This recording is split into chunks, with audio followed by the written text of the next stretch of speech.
Inside ancient Rome. 24 hours as a talking tool.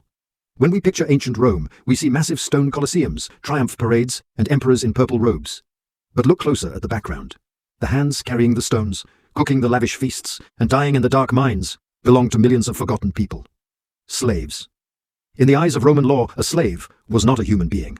A famous Roman writer, Varro, categorized farming equipment into 3 groups: the mute tool, like a plow, the semi-articulate tool, like an ox, and the articulate tool, the slave, a talking tool. But how did these talking tools actually live? Their fate wasn't uniform. It depended entirely on where the empire placed them. Imagine 2 completely different mornings in the year 80 AD. On one side, we have Marcus. He is sent to the Spanish silver mines. For Marcus, life is a literal nightmare. Miners work in pitch-black tunnels, breathing toxic dust under the constant threat of cave-ins. They are chained together and worked until exhaustion. Most do not survive more than a few months. On the other side, we have Titus. He was captured from Greece and is highly educated. Titus is a household slave in a wealthy senator's home in Rome. He works as a tutor, teaching the senator's children grammar and philosophy. He wears clean clothes and eats the family's leftovers. You might think Titus had an easy life, but urban slavery carried a hidden psychological terror. A household slave was entirely at the mercy of their master's mood.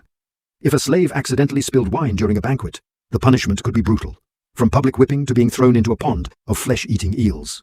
More terrifyingly, Roman laws stated that if a master was murdered in his home by an unknown assassin, every single slave living under that roof was executed, regardless of innocence.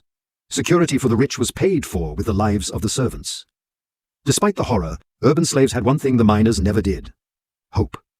Through a process called manumission, a master could grant freedom as a reward for long service. Alternatively, slaves could save their peculium, a tiny allowance or tips given to them, to literally buy their own freedom from their master. Once free, they became liberti, freedmen. While they still faced social stigma, their children would be born as full, free Roman citizens. The system kept slaves obedient by dangling the ultimate prize just out of reach.